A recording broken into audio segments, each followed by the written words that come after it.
Madam Speaker, I wish to thank the honourable member for the question. Two people from the Highlands answering question from the sea, so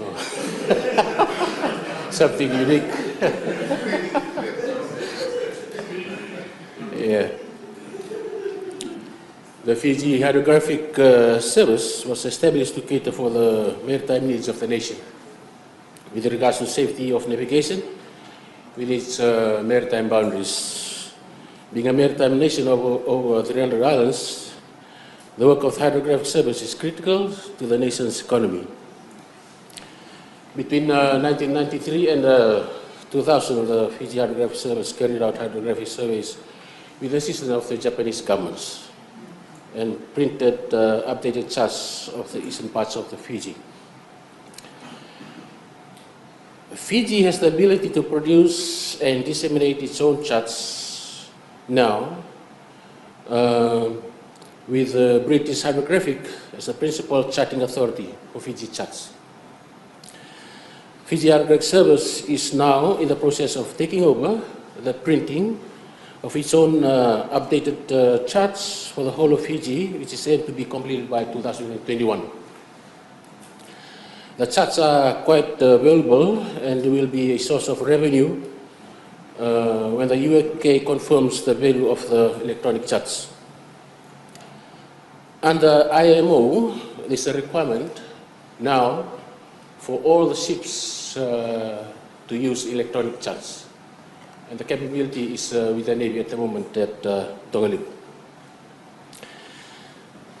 At present, the Hydrographic Service is working on the following: updating and reprinting of the F6 Fiji 200-mile EEZ charts to modern geodetic requirements to assist in the monitoring of its maritime borders, publishing of new charts of the Mamanuca and Asawa to cater for increasing demand for yachts, super yachts, and cruise ships for new safe destination within these two island groups, and publishing a new chart, totally a new one, for Rotuma.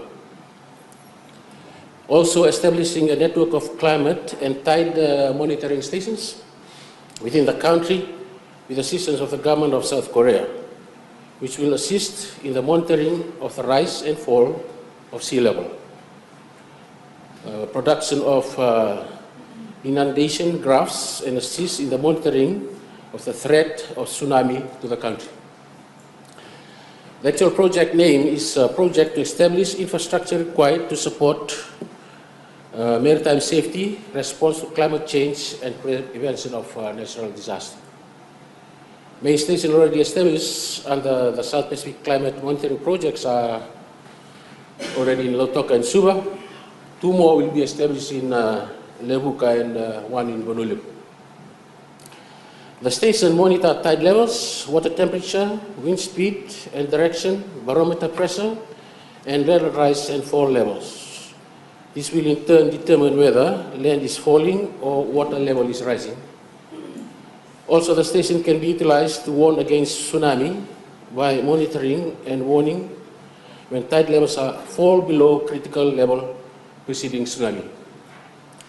For future intentions of the Fiji Hydrographic Service, the following are forecasted: establishing a small network of buoys strategically placed to assist in the monitoring of waves, currents, and acquisition of oceanographic data to assist in the monitoring and forecast of sea stage and change in water quality in the country.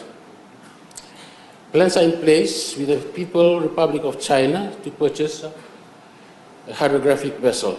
The vessel design has been agreed to by both countries, but the tender process will be done in China for the production of the vessel. No time has been given yet now. The vessel is about 43 meters in length. It's a double hull aluminum catamaran.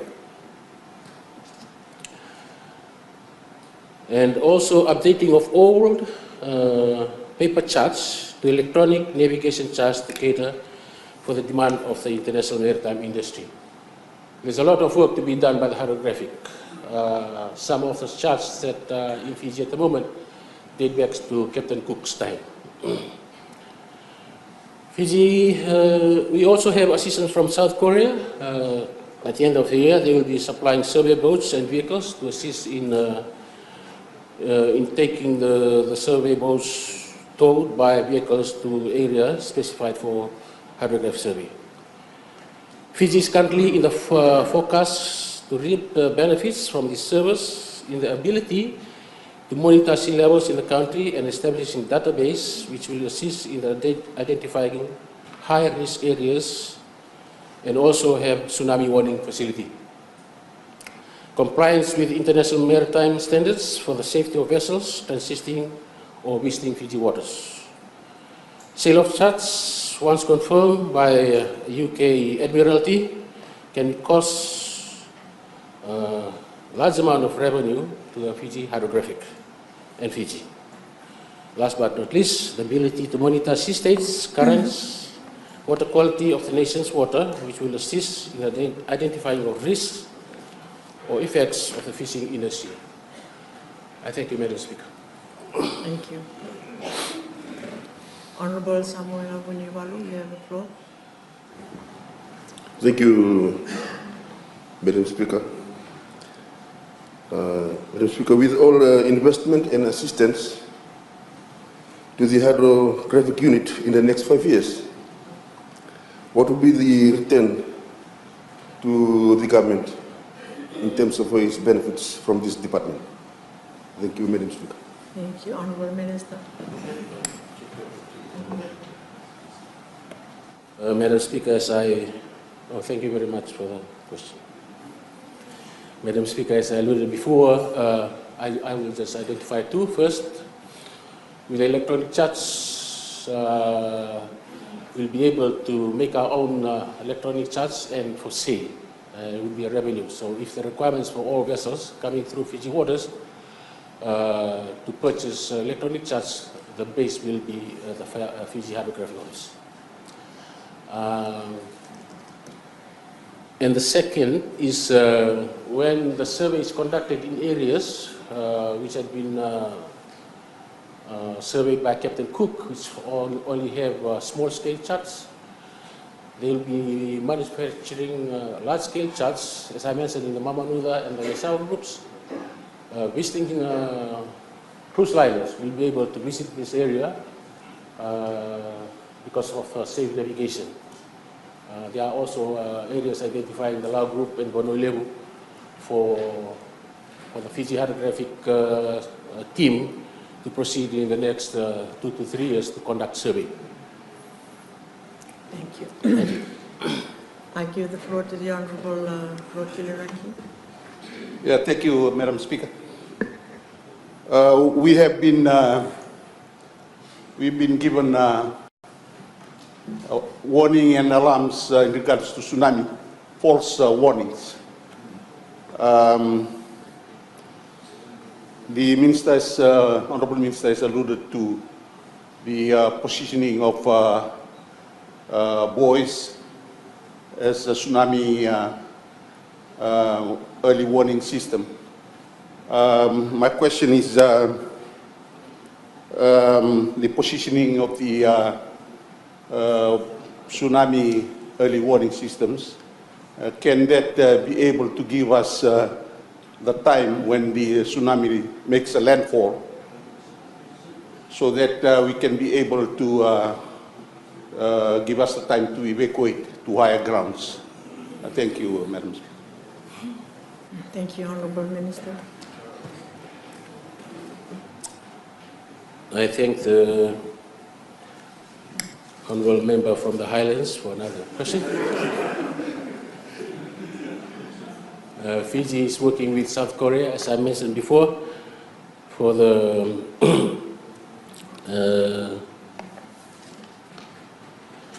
what is called the project to establish infrastructure required to support maritime safety response to climate change and prevention of natural disaster. Once we have this in place, say for example, if there is a sudden drop of sea level, that's determined that tsunami is coming.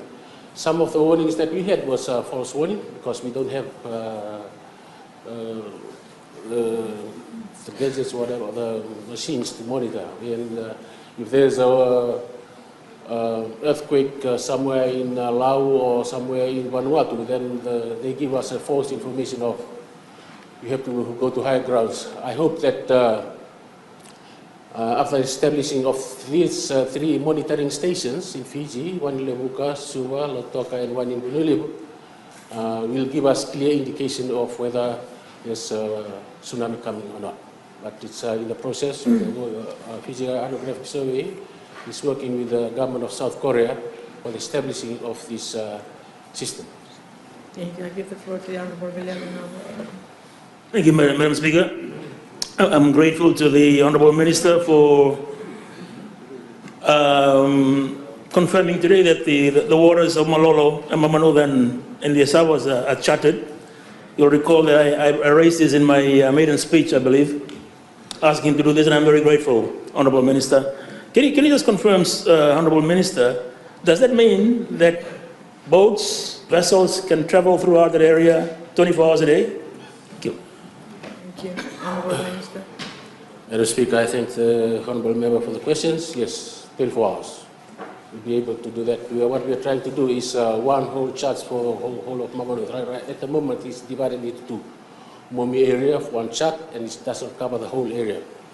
So the survey has already been completed, and the data has been, last year was given to the hydrographic British Admiralty in the UK, and they've confirmed. They've gone back to the Fiji Hydrographic Surveys to self-confirmation, and they are working on that charts at the moment. Thank you. Honorable Newman Taiwan. Thank you, Madam Speaker. As someone who comes from the islands, I'm very interested in the sea level rise and the timely warnings to islands, because in 1979, the first tsunami that hit during Cyclone Meli hit Niau.